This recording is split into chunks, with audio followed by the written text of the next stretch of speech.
যে আজকে আমাদের 23তম আন্দোলনের 24তম দিন অবস্থানে এখন আমরা আছি। আপনারা জানেন হয়তো যে আমাদের গত সপ্তাহে যেটা ইয়াতে হয়েছে, আমাদের যমুনা থেকে প্রধান উপদেষ্টার কার্যালয় থেকে একটা প্রজ্ঞাপন হয়েছে সমাজ কল্যাণ মন্ত্রণালয়কে নির্দেশনা করে যে অতি দ্রুত আমাদের স্বীকৃতি এবং এমপি প্রদানের জন্য। কিন্তু এখনও সেই চিঠির আলোকে বা আমাদের কার্যক্রম বাস্তবায়ন হয়নি, তাই আমরা এখনও রাস্তায় আছি। কিন্তু রাষ্ট্রের অস্বাভাবিক অবস্থা, শিথিলযোগ্য অবস্থার কারণে আজকে আমরা বিগত 3 দিন হয় আমাদের স্বল্প পরিসরে অবস্থান রেখেছি, আমাদের সকল কার্যক্রম বন্ধ রেখেছি, কিন্তু আমরা আন্দোলনকে স্থগিত করিনি। আমাদের আন্দোলন চলমান, অবস্থান চলমান।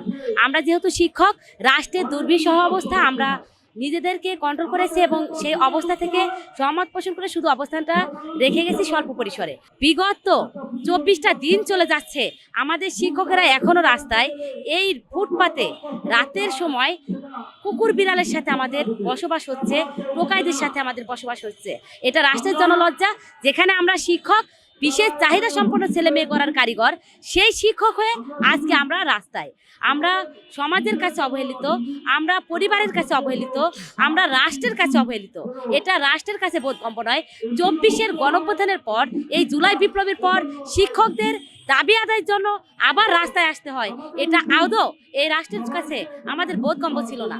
আমরা শিক্ষক, যেখানে আমাদের থাকার কথা ছিল কর্মসংস্থানে।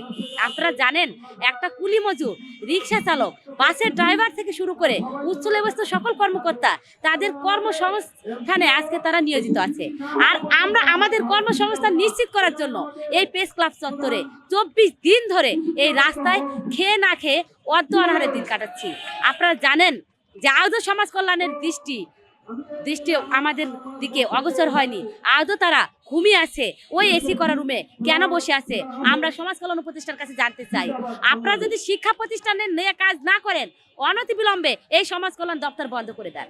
নচেত আমরা আজকে লং মার্চ টু সচিবালয় রেখেছিলাম, কিন্তু আমাদের আজকে দেশের সার্বিক পরিস্থিতি এবং যানবাহনটা বন্ধ করে দেওয়ায় আমাদের অনেক শিক্ষক এখনও রাস্তায়।